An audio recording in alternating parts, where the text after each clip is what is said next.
Ladies and gentlemen, the President of the United States.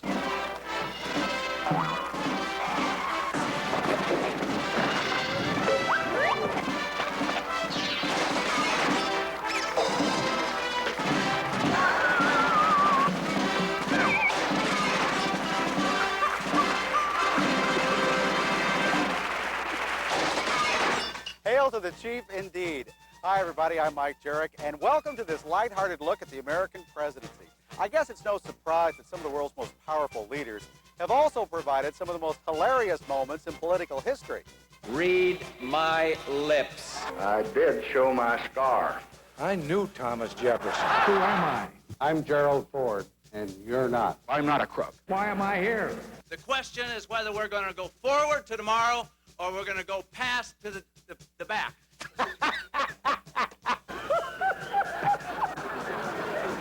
For American presidents, it all starts right here at the U.S. Capitol with the oath of office. I, Ronald Reagan, do solemnly swear. Swear. Swear. Swear. Swear. Swear. Swear. You further swear. Damn it. The duties of the office The duties of the office on which I am about to enter. on which I'm about to enter. Well, with words kind of like that, the lives of presidents, first ladies, and foreign leaders change forever. Yes, with much anticipation, these well-respected dignitaries take their first momentous steps.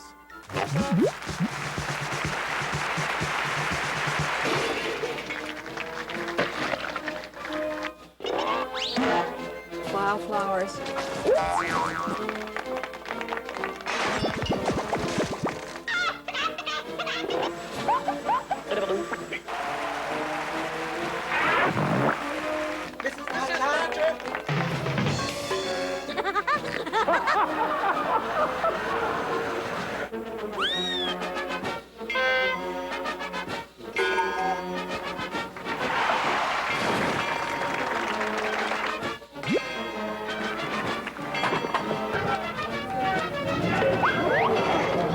So much hurt, so much pain.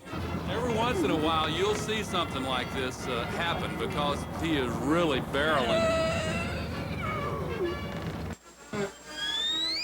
Flour or chocolates.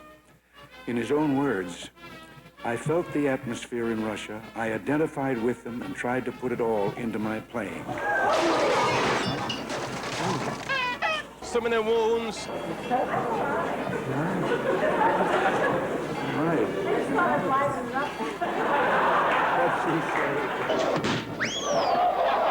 I'll tell you what, the networks found that Bush blooper right up their alley. Bush's bowling blunder happened in Milwaukee this afternoon.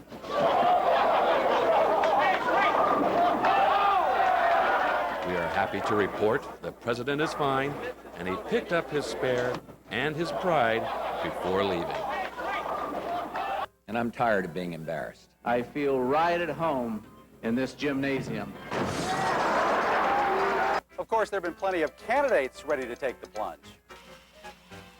Here's Michael Dukakis in 1988 in front of a huge crowd of supporters launching his campaign. He knows how important it is to hit the ground running. What do you say after that entrance? Hi, how are you? I meant to do that. Want to see it again? He certainly made an impression. Those steps on his lips. What's amazing is, after all the daily hard work and dedication most politicians contribute, what does everybody remember? And most people seem to have their favorites. Okay. Yeah. Gerald Ford, triple lot. Gerald Ford falling down the steps. Raindrops kept falling on their heads as Gerald and Betty Ford arrived in Austria. And President Ford kept falling on his head, first in Salzburg in front of Austrian Chancellor Kreisky. All right, thanks for dropping by. Then in Michigan on a trip up the same stairs. Any political bloopers come to mind? Bob Dole falling off the podium.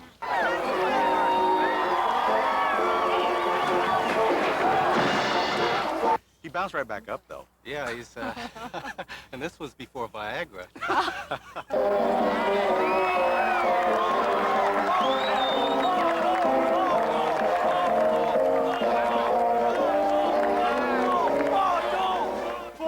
Score and a 7-iron ago. Look out, they're playing golf. when Gerald Ford was playing golf and he hit a golf ball into somebody's head, I think it was. It happened at the Bob Hope Desert Classic, where a presidential golf game turned slapstick.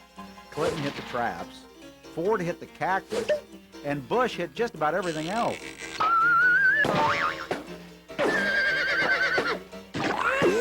Including the face of a woman named Norma, resulting in profuse bleeding and presidential apologies. Let's get out of here.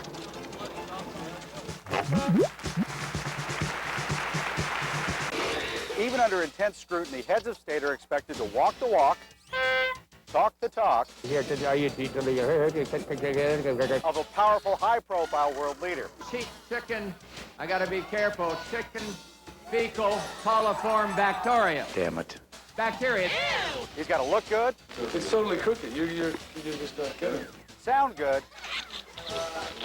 Even smell good. Yuck! I've been dumb. I made a mistake. Did something very stupid. I'll make some mistakes. I admit I've made mistakes.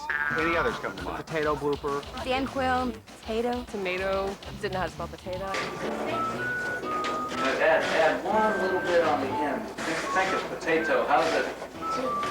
Well, how do you spell potato? P-O-T-A-T-O-E. B-O-T-A-T-O. Well, what about the E? E. P, O. T, O. P O T potato. A T O. Without the E. You're right phonetically, but what else? There you go. I just know he spelled it wrong. He's the vice president. He should know. I'm not the vice president, so I don't know. You want a job in the White House? Ooh. Yeah, let me just say something. Dan Quayle had many vocal bloopers. No. Yeah. Let me just say something. He's a very different man from the intellectual midget that has been portrayed in much of the media. We understand the importance of having the bondage between the parent and the child. Bondage? As America celebrates the 20th anniversary of Neil Armstrong, Buzz Lukin, walking on the moon. These buzzes can be confusing. Buzz Aldrin, second man on the moon. Buzz Lukin, former congressman charged with sex with a minor. Now, way back when Dan was just a senator, and apparently still politically hungry, he was able to hide and chow down while others politely listened to their president. Hail to the chef. Who would have known that Dan Quayle would someday be a salad fork away from the presidency? Have you seen the Quayle quill? Of course you haven't. It's invisible. Now watch closely. When Dan is asked for his autograph, even though he says, "I don't have a pen," he signs anyway with his fingers. Remember the old sports adage, the best offense is a good defense? Well, I know somebody who didn't. There is nothing that a good defense cannot beat a better offense. Do you remember the slogan for the United Negro College Fund? Yes. What is it? A mind is a terrible thing to waste. Want to hear Dan Quayle's version? What a waste it is to lose one's mind or not to have a mind is being very wasteful. He may have learned that from George Bush. The ignorant mind is too often a fresh face. The ignorant mind is too often, young mind is too often something you can lose. In the key area of civil rights, the NAACP. Hello? Wait if you can hear me. Now, I'm guessing, kind of like myself, that history wasn't Dan Quayle's best subject. Millions of innocent people lost their lives because of the bigotry and Hitlerism that permeated Germany and other parts of the world. It was an obscene period in our nation's history. What? No, not our nation's, but in World War II. I mean, we all lived in this century. I didn't live in this century, but in this century's history. And it is a point of history that this nation, our nation, understands. We did not have, matter of fact, we fought Hitlerism. In all fairness to Dan Quayle, he wasn't the first vice president subjected to criticism for the occasional misstep and blunder. More than once, Dwight Eisenhower found it necessary to defend his vice president, Richard Nixon. Here, Ike is asked how often Nixon is consulted for his ideas. If you give me a week, I might think of one. I don't remember. I welcome this kind of examination. Anybody remember a blooper? I do. Oh, which one? When Taft got stuck in the bathtub. I don't know that one. Yes, he was too fat for the bathtub. We're trying to get unemployment to go up, and I think we're going to succeed. Hey, you got a good group there. Yeah, you're not here. Hello, can you hear me? Hey, you got a good group there. Yeah, you're not here. I don't think it's working. Combined nations in the 21st. I'll talk louder. Wave if you can hear me. Can you hear me? No. No, he doesn't hear me. Chancellor and I will continue to do everything we can to make the microphones work. If I say what I'm about to say, will it be taken wrong? I hope I stand for anti-bigotry, anti-Semitism. Anti-Semitism? No way you would say that. But also in the abundance it has brought forth in the human You know, sometimes I think it's safer to go with a quote from a famous author.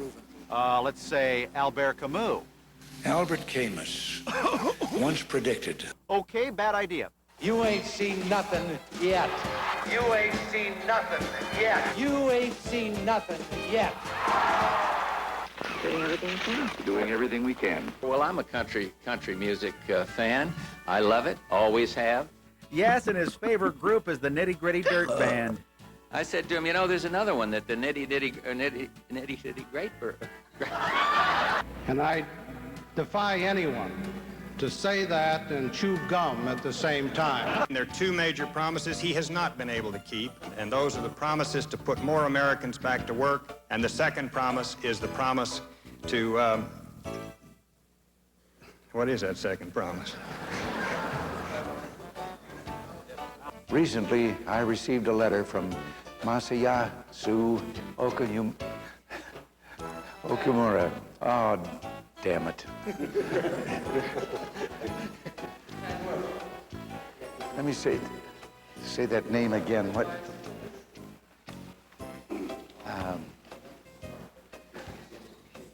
And really trying to be eloquent and clear at the same time can be a challenge for anybody. I have the honor to give to the President of USA an instrument of sex.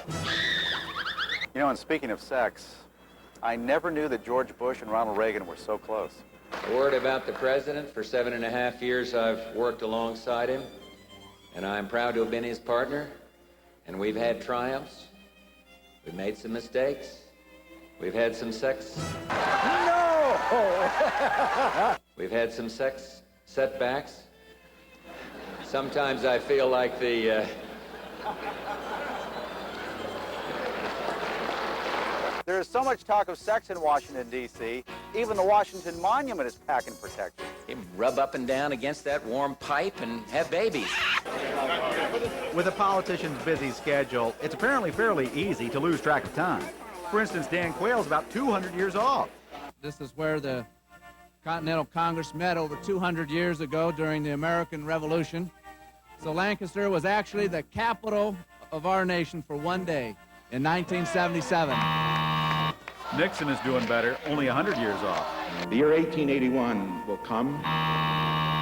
Another president of the United States will be standing here, perhaps with this podium or an improvement, and we will be at peace with all nations in the world long before 1881. And so, when the year comes, the year 1881, I confidently hope, the 1981, I confidently hope, I don't think anybody was here in 1881. I knew Thomas Jefferson.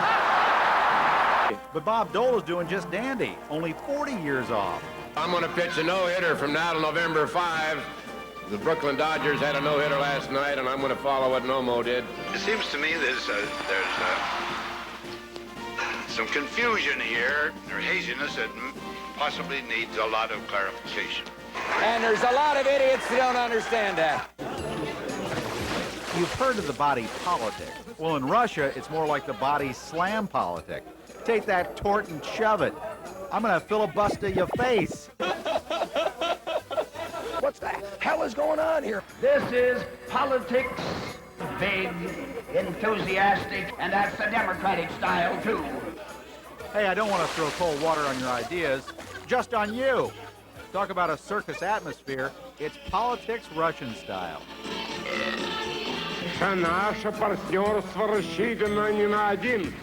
I'll have another drink of that fine Irish whiskey.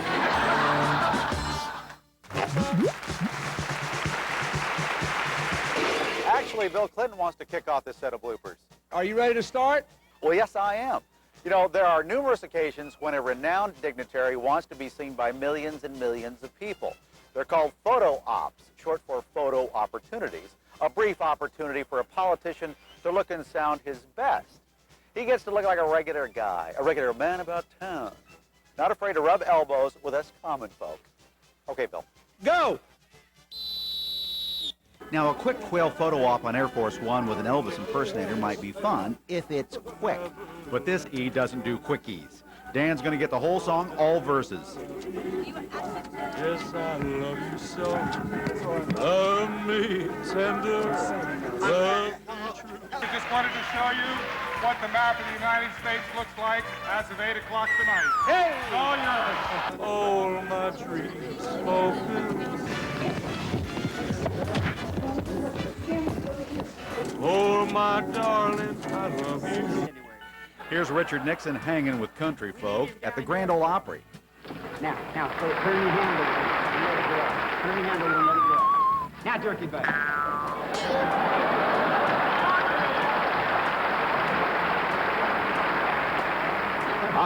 I'll stay here and try to learn how to use the yo-yo. You'll go up and be president. By the look on Dan's face, he realizes this guy really thinks he's the king, and Quail wants to crown him.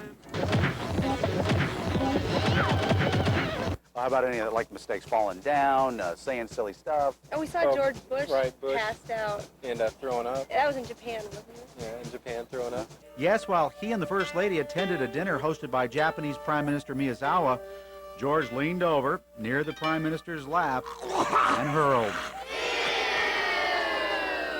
And although the first pictures were disturbing, George bounced right back up and lived to barf another day.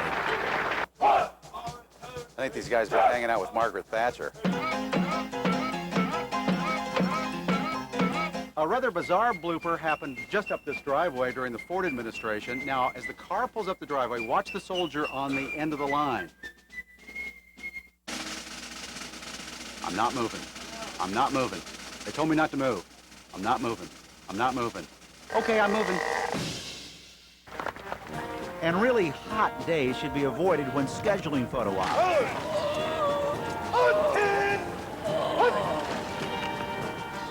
Shouldn't have had that tuna for lunch. Mr. President, this concludes the ceremony. Oh, my darling, I love you, and I always will. All right, Elvis. All right, Elvis. The Al Gore version of the Macarena.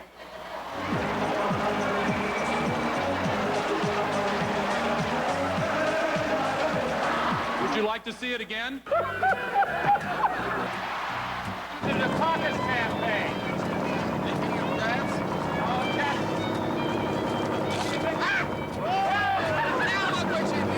When photo ops attack, it can happen, like when posing with children and animals. You know, it seems like a great idea, but sometimes it's just not. For instance, this soccer team wanted to show President Reagan their ball handling skills, especially this guy.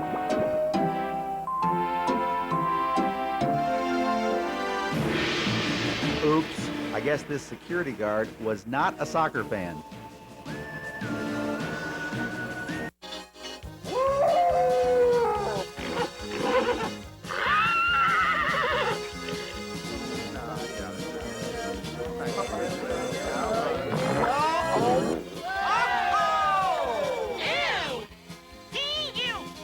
Kinder and gentler puppy. That's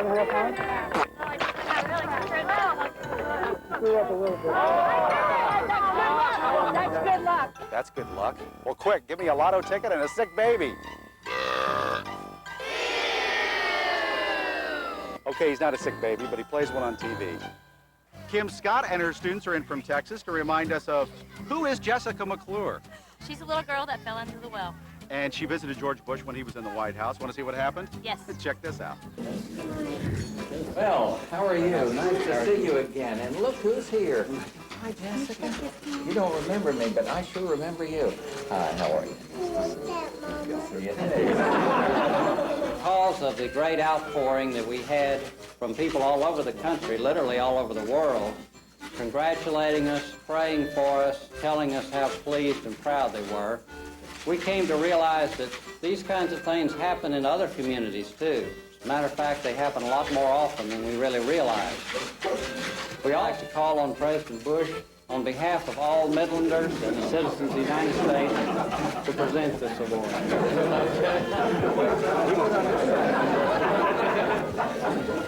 Well, let me just say how pleased I am as a former Midlander to see that town that I love. Oh, sorry about that. Now, why did you go see your mother?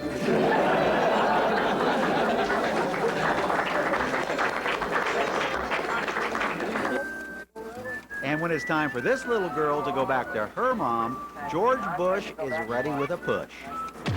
Okay, thanks a lot. So long. Good to see you. Let me help you find your mom. Whose child? Okay, we're going to launch this set of bloopers with a little help from former First Lady Bess Truman. Come on, Bess. Come on, Bess.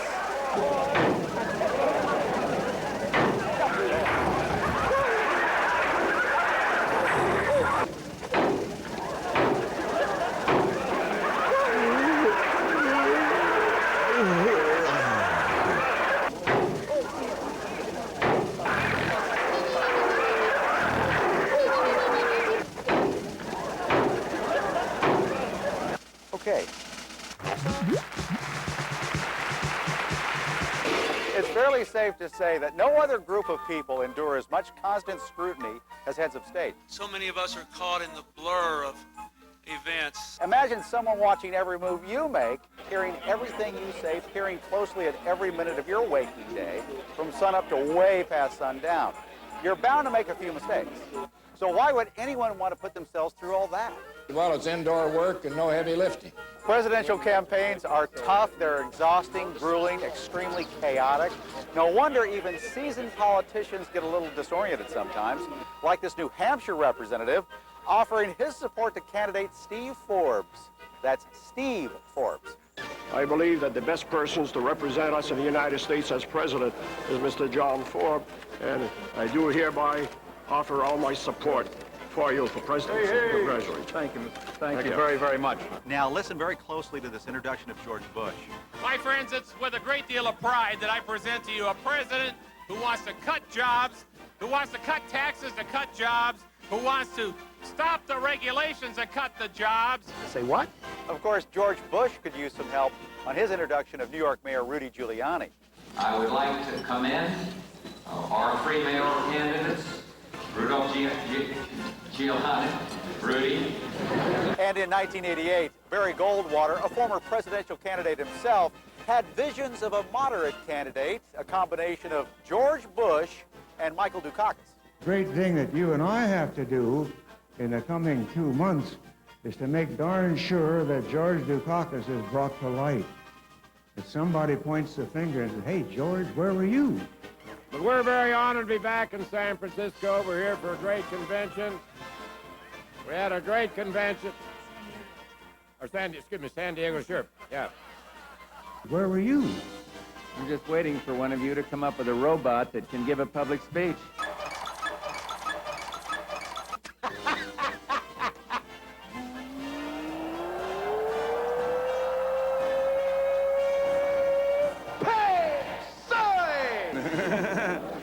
Oh, brother, brother.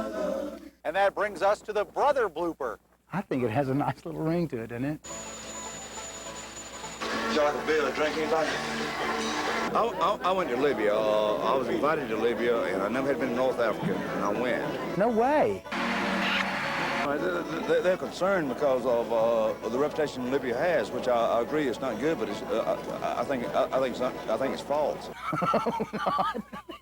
I thought it was a bunch of bullshit.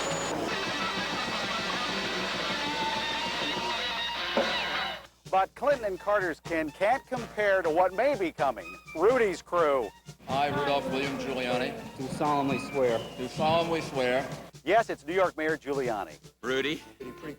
Many believe someday down the road, Rudy will run for the White House. And with those kids, think of the fun we'll have. Scotch guard the Oval Office. Now keep an eye on Rudy's son, Andy, during his dad's inauguration as mayor. Violent. Our priority must be to reduce the violence.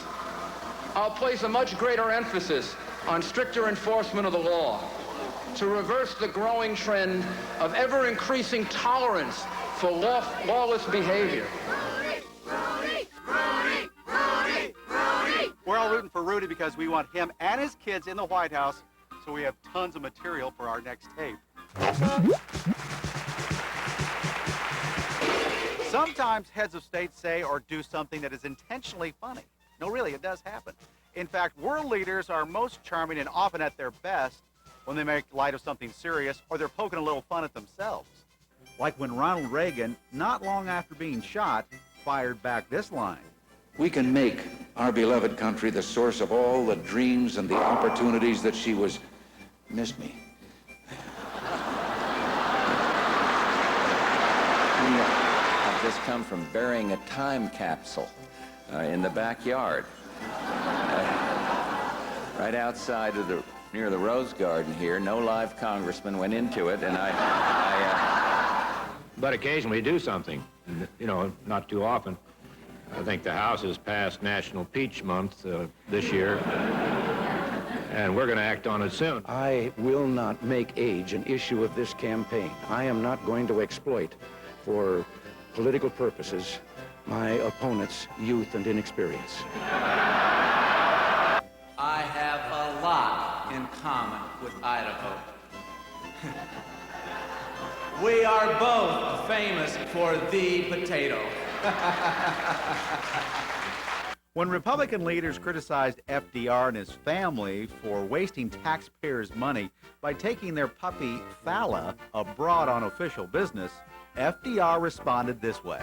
Well, of course, I don't resent a tax, and my family don't resent a tax, but Fala does resent it. I know it's getting late, dear, but it's not often that we have so many people who've written about us and broadcast about us all together in one room like this, and I thought you might like to say a few nice words to them.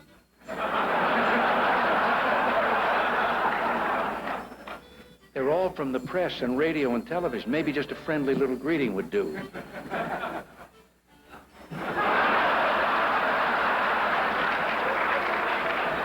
How about just a word or two, something friendly, even one kind word? I'm thinking. During the primary campaign, you criticized Governor Reagan for what you called his voodoo economics. God, I wish I hadn't said that. That was a chimpanzee who was flying in space, took off at 10:08. He reports that everything is perfect and working well. Well, I've heard the expression, who wants to live 100 years?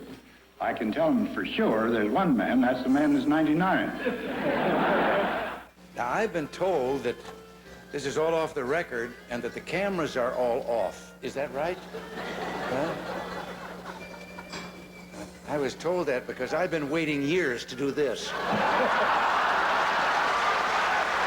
Bill Clinton's foreign policy experience is pretty much confined to having had breakfast once at the International House of Pancakes. I hear these guys wringing their hands about everything being wrong with this country. I'm sorry, I just am all depressed. I want to switch over to see Jake and the Fat Man on CBS. President Washington began this tradition in 1790 after reminding the nation that the destiny of self-government and the preservation of the sacred fire of liberty is finally staked on the experiment entrusted to the hands of the American people. For our friends in the press who place a high premium on accuracy, let me say, I did not actually hear George Washington say that. Then there are some jokes that are not meant to be heard, like the one Reagan told while doing a sound check before his weekly radio address. I'm pleased to tell you today that I've signed legislation that will outlaw Russia forever. We begin bombing in 5 minutes. I remember that as being quite humorous at the time because he didn't realize he was being broadcast. But Reagan did not learn his lesson about sound checks. He plainly wants to do it all over again in the worst way. Fellow Americans, I've talked to you on a number of occasions about the economic problems and opportunities our nation faces. And I'm prepared to tell you it's a hell of a mess. We aren't connected to the press room yet, are we? There is no place in the world that anybody ever had a head of state play the piano while they sang a song. Would you?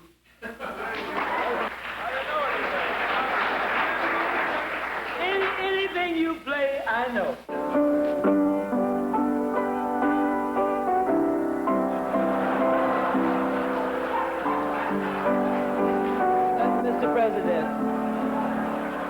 Mr. President, wait a minute. Mr. President, may I ask you? Mr. President, may I say one thing? I wanted to sing a song. I don't want to ride a horse.